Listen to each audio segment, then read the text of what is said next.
প্রিয় দর্শক, আপনারা আশা করি সবাই ভালো আছেন। আমরা অত্যন্ত গুরুত্বপূর্ণ একটি বিষয় নিয়ে আজকে আলোচনা করব। আমার সাথে যুক্ত আছেন তিনজন প্রাক্তন সামরিক কর্মকর্তা। আমাদের দেশের বর্তমান যে পরিস্থিতি, সেই পরিস্থিতিতে আমরা ভারতের ব্যাপারে, ভারতের যে আগ্রাসন, সেটা শেখ হাসিনার সময় যেমন ছিল, স্বাধীনতার আগে যেমন ছিল, স্বাধীনতার পরে এবং এখন পর্যন্ত 24-এর আমাদের চূড়ান্ত যে স্বাধীনতা, তারপরেও তাদের সেই আগ্রাসনের বিভিন্ন মাত্রায় আমরা সেটা দেখছি। সেক্ষেত্রে আমাদের এই সেনাবাহিনীর কতটুকু শক্তি বাড়ানো দরকার, সক্ষমতা কতটুকু আছে আমাদের, এবং চ্যালেঞ্জ কি কি, আমরা যদি ভারতের সাথে আসলেই একটা প্রতিযোগিতামূলক সম্পর্কে যেতে চাই, সেই ক্ষেত্রে আমাদেরকে কি কি করণীয়, সেই বিষয়গুলো নিয়ে আজকে আলোচনা হবে। আমার সাথে তিনজন সামরিক কর্মকর্তা আছে। আমি নামাল বলছি না, আপনারা সবাই চেনেন তাদেরকে। প্রথমে আমরা চলে যাই সোজা lieutenant colonel Hasinur Rahman sir, আপনার কাছে। হাসিনুর রহমান বীর প্রতীক, আপনি জানেন কি কি হচ্ছে আমাদের সম্পদ থেকে শুরু করে পার্বত্য চট্টগ্রাম, এদিকে দেশের ভেতরেও নানান ধরনের ঘটনা ঘটছে। চীনের সম্প্রতি আমাদের প্রধানমন্ত্রী সফর করেছেন, সেটা নিয়েও ভারতীয় পররাষ্ট্র মন্ত্রণালয়ের মুখপাত্র তিনি খুব আক্রমণাত্মক কথাবার্তা বলেছেন। এইসব মিলিয়ে ভারতের সাথে আমাদের যে মুখোমুখি একটা অবস্থা, সেখান থেকে আমাদের বাংলাদেশ বলতে আমাদের সেনাবাহিনী এই দেশের রক্ষক, তারাই সার্বভৌমত্বের অতন্দ্র প্রহরী। সম্প্রতি সেনাবাহিনীতে কিছু ঘটনা ঘটেছে, সেগুলোকে আমরা অত্যন্ত আশাব্যঞ্জক ভাবেই দেখছি। প্রাক্তন কিছু সামরিক কর্মকর্তা, যাদেরকে তাদের পদ পদবি, বিভিন্ন ধরনের সুযোগ সুবিধা, সেগুলো ফেরত দেওয়া হয়েছে। আরো কিছু কর্মকর্তা আছে, যার মধ্যে আমাদের এখানে রেজাউল করিম, তিনিও আছেন। এরকম কিছু কর্মকর্তা, তাদের ব্যাপারে এখনো পুনর্মূল্যায়নের কাজ চলছে। তো এই বিষয়গুলো নিয়ে সেনাবাহিনীর প্রতি আমাদের যেমন আশা আছে, তেমন আমাদের হতাশাও আছে অনেক কিছু। গত 15 বছরে সেনাবাহিনীর কোনো আধুনিকায়ন করা হয়নি। সেনাবাহিনীর জন্য আমাদের মূল টার্গেট, যেটা যেটা আপনারা একসময় করতেন আমাদের পার্শ্ববর্তী দেশকে কেন্দ্র করে, সেই টার্গেটটিও আমরা আসলে পাকিস্তানে নিয়ে গিয়েছি। এসব মিলিয়ে আমাদের সেনাবাহিনীর যে পেছনের দিকে ফিরে গিয়েছিলাম, সেখান থেকে নতুন করে ফিরে আসা এবং সেনাবাহিনীর জন্য আসলে এই মুহূর্তে করণীয় কি? বিসমিল্লাহির রহিম। উপস্থিত সবাই আসসালামু আলাইকুম। আমরা অনেক রক্ত, অনেক কষ্টের বিনিময়ে বর্তমানে আমরা 24-এর একটা বিপ্লবের পরে একটা দেশ সোজা হয়ে দাঁড়ানোর চেষ্টা করতেছে। আমাদের সেই পুরোনো খরচ থেকে বেরিয়ে আসতে আমরা অনেক সময় নিচ্ছি। তারপরও একটা নির্বাচন হলো, বিএনপি সরকার ক্ষমতায়, উনি চাচ্ছেন ফিরে আসতে আগের জায়গায়। আমরা প্রথম দিকে চরম হতাশ ছিলাম, কিন্তু আমাদের প্রধানমন্ত্রী চীন সফর, আমার মনে হয় ভারতের যথোপযুক্ত একটা জবাব হয়েছে। আওয়ামী লীগকে ব্যান করা হয়েছে, আমার মনে হয় আরো কিছু কঠিন সিদ্ধান্ত নেওয়া উচিত। আসা যাক ভারত আমাকে কেমন দেখতে চায়। ভারত সবসময় আমাদের দেখিয়েছে যে আমি তার রাজ্য, আমি তার চেয়ে নিচে, আমাদের স্বাধীনতার সে মূল্যায়ন কখনো করে নাই। আর যা আমরা এতদিন বলতে পারিনি, তাই আমরা এখন বলছি। 47 থেকে শুরু করে অদ্যাবধি ভারত সবসময় আমাদের পেছনে লেগেছিল। তার 7 সিস্টারের জন্য সে আমাদেরকে স্বীকার করতো না। এবং দুর্ভাগ্য আমাদের যেমন আওয়ামী লীগ, আর তার এই ভারতের অখণ্ড ভারতে বিশ্বাসী ছিল, এবং তেমনটাই সে পছন্দ করত। দেশের মধ্যে যে সকল চুক্তি উনি করেন, সকল চুক্তি ভারতের স্বার্থে করেন। এই দেশের জনগণকে উনি কখনোই মূল্যায়ন করেন নাই। এখন এই ভারত আসলে কি চায়? ভারত সবসময় চায় আমরা তার প্রজার মতো থাকবো, এবং যা ইচ্ছে তাই উনি করবেন, আমরা কোনো প্রতিবাদ করতে পারবো না। এবং এই জিনিসটা থেকে আমি বেরিয়ে আসতে চাই। ভারত যে আসলে খুব শক্তিশালী জাতি তা না। ভারতের শত্রু তো আমরা একা না। ভারত আছে পাকিস্তান, বিপক্ষে আছে চায়না, বাংলাদেশ। এই 3 সেক্টর ভারত হ্যান্ডেল করার মতো সামর্থ্য ভারতের নাই। ইভেন একটা সেক্টর আজকে আমাদের কিন্তু 10 প্লাস ডিভিশন, অর্থাৎ ভারতের 30 ডিভিশন সৈন্য লাগবে, যেটা সে কোনোদিন পারবে না। তারপর ভারতের যে ইন্টারনাল সিকিউরিটি সমস্যা হয়েছে, এই 7 সিস্টার থেকে শুরু করে পাঞ্জাবের যে খালিস্তান, ওদিকে আছে ঝাড়খণ্ড, আরো অনেক অনেক। এই আসলে কতটা ইন্টারনাল সমস্যা রেখে বই সমস্যা করার কোনো সামর্থ্য তার নাই। ভারত সেই 71-এর সময় থেকে জবাব দিচ্ছে, বাট ওই সাহসিকতার কোনো সাহসিকতার ভূমিকা রাখতে পারেনি। আপনি দেখেন, আমরাই ভারতকে 71 স্বাধীনতা এই সম্মানটা ফিরাই দিচ্ছি। সেটা বরাবরই হেরে আসতেছিল চীনের সাথে, পাকিস্তানের সাথে। 71-এর মুক্তিযুদ্ধরা তাকে চরম সহযোগিতা করে, যার জন্য একটা বিজয় ভারত পায় হাতে। বাস্তবিকতা কি এটা ভারত জানে। ভারত সেই সামর্থ্য নাই বাংলাদেশে ঢুকে এসে শেখ মুজিবুর রক্ষা করতে পারতো বা পরে আসতে পারতো, আসে নাই। সামর্থ্য থাকলে তো ভারত ফেরত যেত না সেটা মেনে নিয়ে। আসলে সামর্থ্য নাই। এই অল্প কয়েকদিনে সেনাবাহিনীর মধ্যেই চট্টগ্রাম মারামারি হয়ে যায় সেনাবাহিনীর সাথে ভারতের সেনাবাহিনী, ওই ক্যাপচার ট্যাঙ্ক নিয়ে, যেটা ক্যাপচার করা 65 ওয়ারে পাকিস্তানে। তো ভারত যত লাভ লাভ দেখ, তার সেনাবাহিনী আমাদের সেনাবাহিনীর দূরের কথা, আমাদের আনসারের সমতুল্য না। তাদের তো দোষ নাই যুদ্ধ করার জন্য, কেন করবে? উত্তরপ্রদেশের লোক কেন আসে বাংলাদেশে যুদ্ধ করবে? কিন্তু আমরা বাংলাদেশের এই বাংলাদেশে বসে যুদ্ধ করবো। আমাদের বড় শক্তি হলাম এক জাতির দেশ, এটা আমার। এই প্রতিটা ভূমি, ছোট রাজ্য, প্রতিটা ভূমি আমরা সবার এক জাতির, হিন্দু মারমা খ্রিস্টান সবাই আমরা মোটামুটি বাংলাদেশি, এবং এর 99 বাঙালি পৃথিবীর কোথাও নাই। এটা বিশাল একটা শক্তি। আমরা এই শক্তিটাকে সুশীলরা নানা রকম ভয়ভীতি দেখায় চাপায় রাখা হয়েছিল। এখান থেকে আমরা বেরিয়ে আসতে চাচ্ছি। অনেকে অনেক কথা বলে, ভারতের জন্য আসলে আমাদের বড় জিনিসের দরকার শক্তি, সেটা হলো ঐক্য। সবাই কোনো বিভেদ থাকবে না, এখানে কোনো ট্যাগ দেওয়া যাবে না। বাংলাদেশি দেশ রক্ষার জন্য সবাই ঐক্যবদ্ধ। আমরা কারণ ছাড়া নিজেদেরকে ধ্বংস করবো না। আর যে জিনিসটা দরকার, সেনাবাহিনী শক্তিশালী হতে পারে, তাহলে নিজের আত্মবল মনোবল বাড়ে। আমাদের মনোবল তো আমরা মুসলমান, মল্ল শহীদ, এইটাই বড় অস্ত্র। এখন কিছু মানে প্রচলিত নিয়মে কিছু অস্ত্র দরকার, কিছু ভালো যুদ্ধ বিমান দরকার। দেখেন, আমি যুদ্ধ বিমান কেন ভারতে লাফালাফি কেন? এর পাশাপাশি আমাদের এত সামর্থ্য নাই।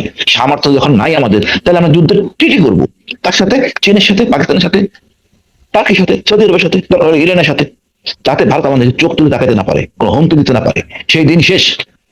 এর পাশাপাশি আরো একটা দর্শন আছে, আমার শত্রুটাকে আমি আরো একটু সংকুচিত করবো। শত্রু শত্রু আমার বন্ধু, আর এটা ভালো করে বিশ্বাস করি। আর এটা যদি আমি হ্যান্ডেল করতে পারি ঠিক মতো, কৌশলে, আমার আসলে সক্ষমতা কয়েক গুণ বেড়ে যায়, আমি বাড়বে ইনশাল্লাহ। আমি ব্যক্তিগতভাবে মনে করি আমরা বাংলাদেশিরা বিভেদ থাকবে না। আমাদের অনেক কিছু করণীয় আছে দেশ উন্নয়নের জন্য। আমি নিজের দেশেই অস্ত্র বানাবো, কেন পারবো না? না পারার কি? এটা 20 কোটি লোকের দেশ। আমি তো ব্যক্তিগত মনে করি, স্বাধীনতার সময় ছিলাম আমরা 7.5 কোটি, পাঞ্জাবিরা পাকিস্তানি ছিল 5 কোটি, 4 জাতি মিলা। আমরা যে কত বড় ভুল করছি তখন। যেইভাবে ভুল পাকিস্তানের নির্বাচন করুক, বাঙালি ক্ষমতা থাকবে পাকিস্তানের। 7.5 এক জাত, আর 4 জাত 5.5 কোটি। কিন্তু আমাদেরকে ছাত্র নেতার ভুল বুঝানোর ফলে আজকে এই অবস্থা হয়েছে। এখন আমি ভয়ে কাঁপি যে সার্বভৌমত্ব একটা রক্ষা করতে পারতেছি না। যাওয়ার হয়েছে, স্বাধীন আমরা হইতামই, রক্তক্ষরণ দরকার ছিল না। আর স্বাধীনতা চাই না আমাদের শেখ মুজিবুর রহমান, যার জন্য এত সমস্যা হয়েছে। স্বাধীনতা আপাশে হইতে পারতাম, পাকিস্তানরা চায় না তো বাঙালি তাদের শাসন করুক। ভুট্টো চাল কোনোদিন হইতে পারবে না পাকিস্তানের প্রধানমন্ত্রী যদি বাঙালি এক থাকতো। যাই হোক, সেই বিষয়ে বাদ। হাসিনুর ভাই, এখন আমাদের কৌশল। হাসিনুর ভাই, ধরেন তারেক রহমান যেই কথাটা আপনি গিয়েছিলেন, যে তারেক রহমান চীন সফর থেকে শুরু করে আমরা কার কাছে যুদ্ধ বিমান কিনবো, আমরা কাদের সাথে ড্রোন সম্মিলিতভাবে তৈরি করব, কাদের সাথে কি চুক্তি, এইসব নিয়ে সরাসরি ভারত কথা বলছে, এবং সেটা আমাদের বাংলাদেশের গণমাধ্যমে প্রচারও হচ্ছে। তো এই জায়গাতে এই যে ভারত আমাদেরকে যেই হুমকিটা তারা দিতে চাচ্ছে, এই 15 বছরে এমন কি করা হয় নাই সেনাবাহিনীর জন্য যে কাজগুলো এখন করা উচিত বলে মনে করে? সেই সুযোগটা তো আপনাদের এখন আছে, আপনার নিজেও সেনাবাহিনীর ভেতরে। না না না, অবশ্যই ভাই, আমাদের এখন প্রচুর কিছু করা, প্রচুর করার আছে। আপনি দেখেন, আমরা 4টে ব্যাটালিয়ন, একটা ব্যাটালিয়ন নতুন হয়েছে, তার 4টা কোম্পানির নাম রাখা হয়েছে খলিফার নামে। এত বড় সাহস তো সেনাবাহিনী ছিল না আগে। বিডিআর খালি লাশ রিসিভ করতো, লাশ মারতো ভারতীয়রা, আমরা রিসিভ করতাম। এখন বিডিআর সৈনিকরা কথা বলতেছে, এবার চমৎকার কথা বলতেছে, সাথে সাথে জনগণ। এই যে পরিবর্তন, এটাই 24 পরে পরিবর্তন। এখান থেকে বাঙালি আর পিছনে যাবে না, সাহস আস্তে আস্তে হয়। লক্ষণ সেন থেকে আমরা কিন্তু চরম শিখরে গেছি, ভারত কিন্তু কোনো পরীক্ষা দেয় নাই। সুতরাং আমাদের এখন উচিত হবে একদম যশস্বী জবাব দেওয়া, কিন্তু আমাদের পররাষ্ট্র মন্ত্রণালয় এখনো সেই জায়গায় আসতে পারে নাই। এই যে হাই কমিশনার আসলো সীমান্তে হেঁটে, তাকে রিসিভ করার জন্য চলে গেছে পররাষ্ট্র মন্ত্রণালয় একজন ভদ্রলোক। সে তো এখনো সে নিয়োগ পায়, কূটনীতি হয় নাই, পরিচয়পত্র জবান মানে উনি পেশ করবেন পরিচয়পত্র, তারপর উনি স্বীকৃতি পাবেন উনি কূটনীতি হবেন কিনা। আগেই চলে গেছে, ওই যে আগের চরিত্র রয়ে গেছে ফরম্যাটের মধ্যে। এই চরিত্র খরচ থেকে বেরোতে হবে। আমরা কথা বলতেছি, এখন অনেকেই কথা বলে, এটাই আমাদের অ্যাচিভমেন্ট, 24-এর অ্যাচিভমেন্ট, যে আমরা ভারতকে, যে আমার শত্রু, আমার তো শত্রু, এটা 24 বুঝাইছে, আমরা এখন বুঝি, সবাই আমরা বুঝি। এই যে হিলটাসের সমস্যা, এই হিলটাস ভারত দেয়, অনেক কেউ দেয় না। অদ্যাবধি কোন রাজনৈতিক নেতা হিলটাসের সমস্যা নিয়ে ভারতকে চাপ দেয় নাই, কেন তুমি এই কাজটা করছো? হিলটাসের অস্ত্র দেওয়া, প্রশিক্ষণ দেওয়া, শান্তিবাহিনী সৃষ্টি, প্রায় 30,000 বাঙালি মারা গেছে, সেনাবাহিনী, নৌবাহিনী, সব বাহিনীর লোক। কার জন্য? ভারতের জন্য। আর কিছু কথায় কথায় 10 লাখ, কোথায় 10 লাখ ছিল অস্ত্র? 256 কিছু অস্ত্র ছিল, তার দেশের লোক অস্ত্র নিয়ে গেছে। আমরা টাকাও দেন কিছু নাই, আমাদের ভূমি ব্যবহার করছে। এর প্রেক্ষাপটে আমরা কথা বলতে পারি। তাহলে আমাদের কথা, আমাদের রাজনীতিবিদরাও সাহসী হতে হবে। এরকম রাজনীতি চাইনা তারা কথা বলতে পারে না। আমাদের সবার কথা বলতে হবে ভারতের বিপক্ষে, এবং অস্ত্রে আমরা স্বয়ংসম্পন্ন হব, আমরা কূটনীতিকে স্বয়ংসম্পন্ন হব।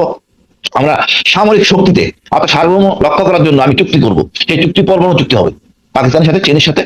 আলহামদুলিল্লাহ ভারত এমন সক্ষমতা আমার সাথে কিছু করবে।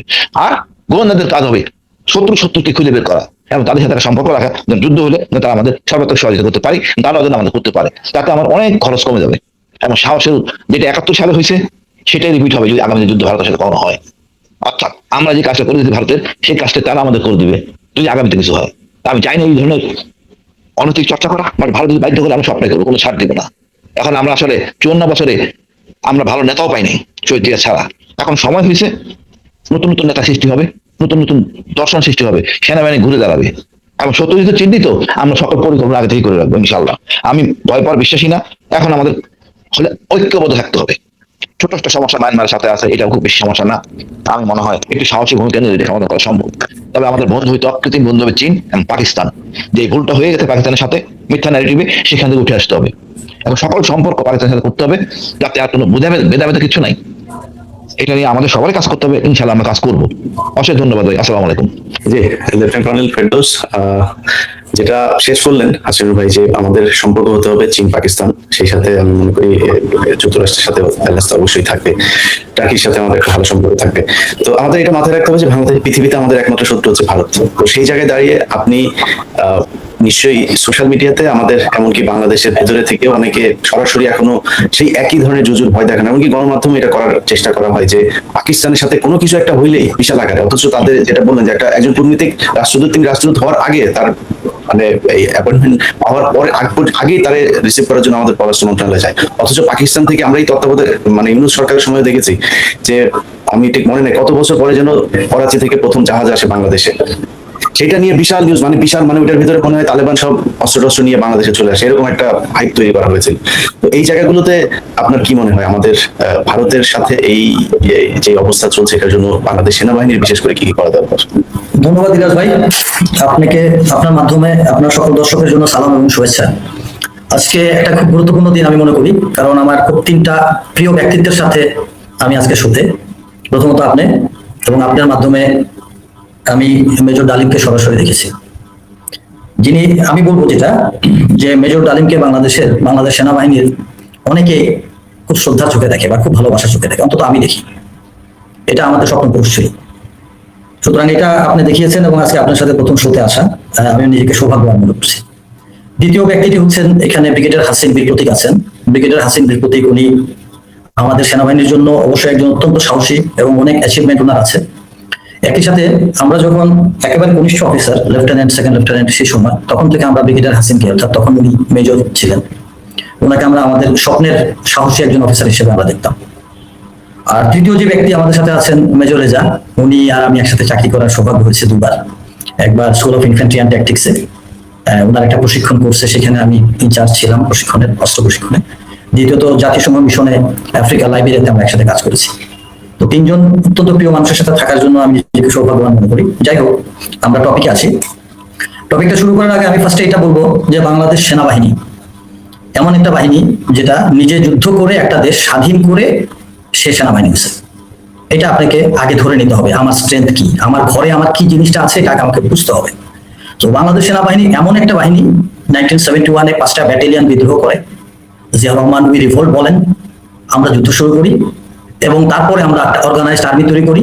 আমরা সেক্টর প্রথমে 4টা ছিল, তারপরে 9টা, তারপর 13টা সেক্টর, 3টা ফোর্স হয়, Z force, K force, S force, এগুলো দিয়ে আর্মিটা তৈরি হয়। সুতরাং আমরা ওইরকম একটা আর্মির ঐতিহ্য আমরা বহন করি। আমরা ডাইনিং টেবিলে বসে এইবার উপরে আলোচনার মাধ্যমে যে সীমানা তোমার, সীমানা আমার, এভাবে আমরা একটা স্বাধীন করা দেশ না, বা এরকম একটা আর্মি না।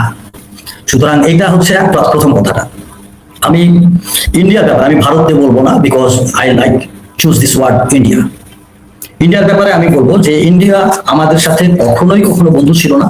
যতই আমরা বলি প্রাণের বন্ধু, যতই আমরা বলি পরীক্ষিত বন্ধু, যতই আমরা স্বামী স্ত্রীর সম্পর্ক বলি, আমাদের আগের কিছু দালাল যেগুলো বলে গেছে, যতই আমরা বলি যে ইন্ডিয়াকে যা দিয়েছি সারা জীবন মনে রাখবে, ইন্ডিয়া যদি মনে রাখতো তাহলে হাসিনা চলে যাওয়ার পরে ইন্ডিয়া গজলডোবা ড্যামের পানি ছেড়ে দিয়ে আমাদের ডুবাতো না, রিকশাওয়ালার আন্দোলন করতো না, আনসারের আন্দোলন করতো না, তত্ত্বাবধায়ক সরকারকে ডিস্টার্বে ফেলাতো না। আমাদের সম্মানিত প্রধানমন্ত্রী চায়নাতে যাবেন, কি এজেন্ডা নিয়ে যাবেন, কিভাবে কথা বলবেন, এগুলো নিয়ে নাক গলাইতো না। বাংলাদেশ ফাইটার প্লেন কিনবে কি না কিনবে, এটা নিয়ে কথা বলতো না, পরীক্ষিত বন্ধু। সো এখন আমি উল্টা দিক দিয়ে যাচ্ছি। উল্টা দিক দিয়ে গেলে আমরা যদি প্রথমে যাই, ইন্ডিয়া 1971 ইন্ডিয়া কেন আসছিল আমাদেরকে হেল্প করতে? ইন্ডিয়া 1971 অ্যাবসলিউটলি আসছিল বিকজ ইন্ডিয়ার মাঝখানে পাকিস্তান ছিল, দুই সাইডে ইন্ডিয়া, মাঝখানে পাকিস্তান, অর্থাৎ ইস্ট পাকিস্তান, যেটা আমরা বাংলাদেশ। এই জিনিসটাকে ইন্ডিয়া চাচ্ছিল কোনোভাবে যদি পাকিস্তানের থেকে আলাদা করে, কিন্তু পাকিস্তানের সাথে ওরা কোনোদিনই পারে নাই। 1948-এ ওরা পারে নাই, 1965-এ ওরা পারে নাই। তো ওদের একটা অটোমেটিক্যালি ওরা চাচ্ছিল যে পাকিস্তানটাকে ওরা ভেঙে দিবে। পাকিস্তানটাকে ভেঙে দিলে একটা সাইড দুর্বল হয়ে গেল, আর একটা সাইডকে পরে আস্তে ধীরে আমি অজগর সাপের মতো গিলে গিলে খাবো। সো দ্যাট ওয়াজ ইন্ডিয়ার প্ল্যান। 1969-এ শেখ মুজিবুর রহমান, সে বলছিল, how can we turn hour face from Calcutta where age we consider it as our cultural Kaaba.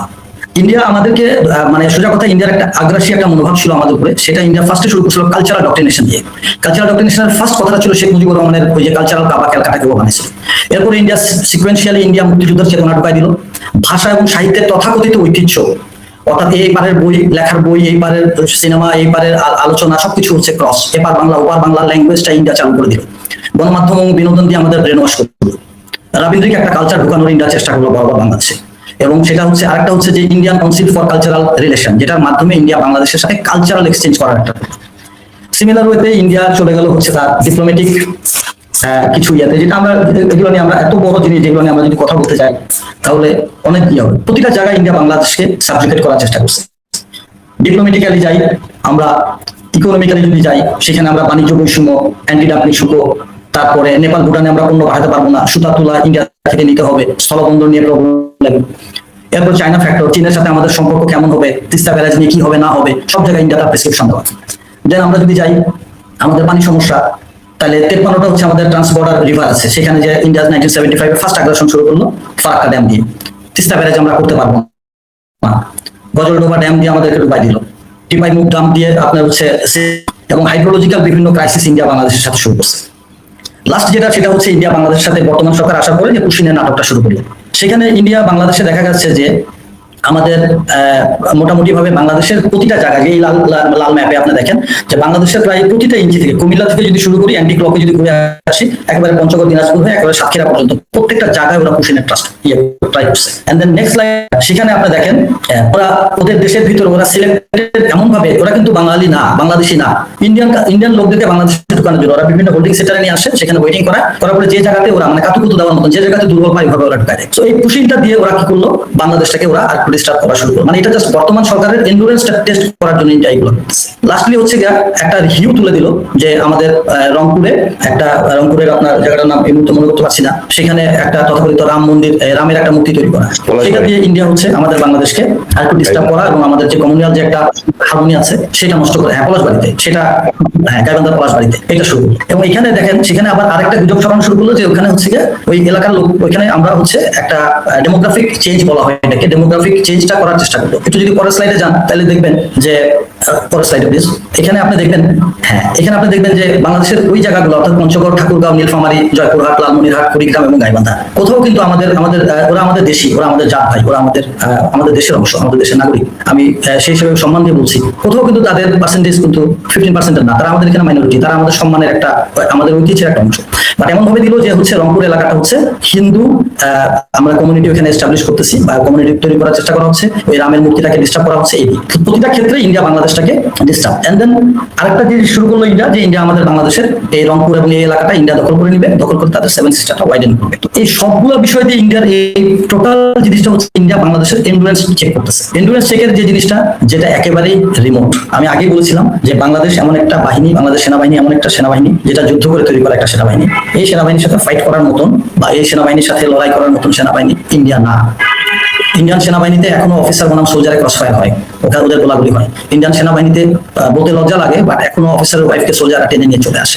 Indian সেনাবাহিনী এমন একটা নোংরা সেনাবাহিনী যে সেনাবাহিনীতে this is not an organised army, আমি এত গভীর হতে চাচ্ছি। তো এইরকম একটা সেনাবাহিনীর পক্ষে কখনোই বাংলাদেশের মতন একটা দেশ, যেখানে দেশপ্রেমিক জনগণ আছে, যেখানে বাংলাদেশের একটা সবচেয়ে বড় শক্তি বাংলাদেশ সেনাবাহিনী আছে, সেটাকে দখল করা সম্ভব না বা সেটার সাথে চোখ তুলে তাকানো সম্ভব না। বাট ইন্ডিয়া তার 7 সিস্টারকে টিকায় রাখার জন্য ইন্ডিয়া মাইট ডু সামথিং, অর্থাৎ ওয়াইডেনিং দি শিলিগুড়ি করিডোর। এটা ইন্ডিয়া বিভিন্ন জায়গায় ইন্ডিয়া বলে আসছে, এটাকে শিলিগুড়ি করিডোর বলে, এখন এটা কমনলি চলে আসছে চিকেন নেক বলে। মানুষ অ্যাকচুয়ালি চিকেন নেক না, অ্যাকচুয়ালি এটা শিলিগুড়ি করিডোর হিসেবে স্ট্র্যাটেজিক্যালি এটা পরিচিত। তো এই জিনিসটা যদি ইন্ডিয়া করতে যায় তাহলে সেই ক্ষেত্রে ইন্ডিয়াকে তার ফোর্স ডেপ্লয় করতে হবে। তার ফোর্স ডেপ্লয় করতে যায়, আপনি দেখেন ইন্ডিয়ার যদি আমরা 15 লাখ সেনাবাহিনী ধরি আর ইন্ডিয়ার সেনাবাহিনী ধরি, ওরা 13, আমরা হচ্ছে 1, সেই হিসাবে আমাদের পারার কথা না স্ট্র্যাটেজিক্যালি, মানে বুকিশ কথা যদি ধরি। কিন্তু এটাকে যদি আমরা ধরি, ইন্ডিয়া তার ফোর্স ডেপ্লয় আছে পাকিস্তানের এগেইনস্টে, চায়নার এগেইনস্টে, ইন্ডিয়া তার ইন্টারনাল সিকিউরিটির কারণে ইন্ডিয়ার ফোর্স আছে, সেই হিসেবে বাংলাদেশের ক্ষেত্রে ইন্ডিয়া বড় জোর 3 থেকে 4 লাখ ট্রুপস তারা ফ্রি করতে পারবে, যেটা দিয়ে বাংলাদেশের মতন একটা দেশকে দখল করা সম্ভব।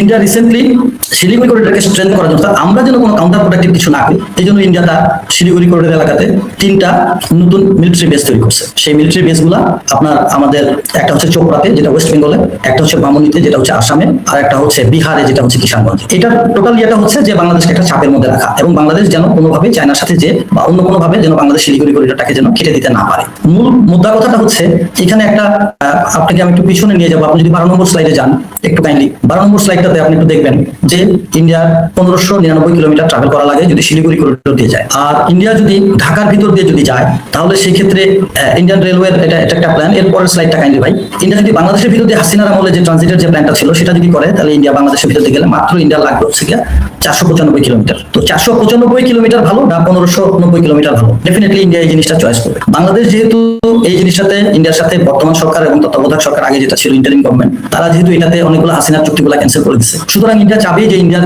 সেভেন সিস্টার্স এর ট্রুপস মোবিলাইজেশন বা তার অন্যান্য লজিস্টিক্স পাঠানোর জন্য ইন্ডিয়া চাবে তার সেভেন সিস্টারটাকে ওয়াইডেনিং করতে। তো এই ওয়াইডেনিংটা যদি ইন্ডিয়া করতে চায় তাহলে ওখানে একটা মিলিটারি অপারেশন করতে হবে। তো এই মিলিটারি মাস্টার করতে হবে। ওয়াইরাস আমাদের ওখানে আছে কত, দুটা ডিভিশন, ওগুলা ডিভিশন এবং রংপুর ডিভিশন। তাহলে সেটা আমাদের যারা মিলিটারিতে যারা বড় সার্ভিসে যারা আছেন তারা এখন এর মধ্যে ডিসিশন নেবেন। বাট আমরা যদি ওইভাবে চিন্তা করি যে এটা কখনো পসিবল না, ইন্ডিয়ার পক্ষে একটা ড্রিম, বাট হিস্ট্রি আমাদেরকে এটা শিখাইছে এটা সত্যি কথা, হবে আজ হোক কাল হোক কোনো না কোনো জায়গায় যুদ্ধ হবে। জি ইনশাআল্লাহ, সেটার জন্য বাংলাদেশের মানুষ এবং সেনাবাহিনী সবাই প্রস্তুত আছে। ফেরদৌস ভাই, আপনি সেটার জন্য 6 মিনিট বৃদ্ধি করার কোনো স্কোপ দেয় না। ইন্ডিয়া বিভিন্ন চাপে হাসিনার মাধ্যমে তৈরি করতে দেয় নাই। বাংলাদেশ এয়ারফোর্সের নতুন এয়ারক্রাফট আনার কোনো স্কোপ ইন্ডিয়া তৈরি করে দেয় নাই। বাংলাদেশ সেনাবাহিনীকে মডার্নাইজ করতে দেওয়া হয়নি। বাংলাদেশ সেনাবাহিনীর ডক্ট্রিন চেঞ্জ করে দেওয়ার চেষ্টা করা হয়েছে। তথাকথিত কিছু ইন্ডিয়ার দালাল, কিছু এক্স মিলিটারি অফিসার যারা একটা কাগজ, দিস ইজ সারপ্রাইজিং, আমি একটা খবর বলি, একটা ওয়ান পিস অফ পেপার, একটা পিস বলে নিজের হাতে বলে বাংলাদেশ সেনাবাহিনী ডক্ট্রিন লিখে গেছে এবং এটা দিয়ে তারা হাসিনার আমলে অনেক জিন্দাবাদ দিয়ে গেছে।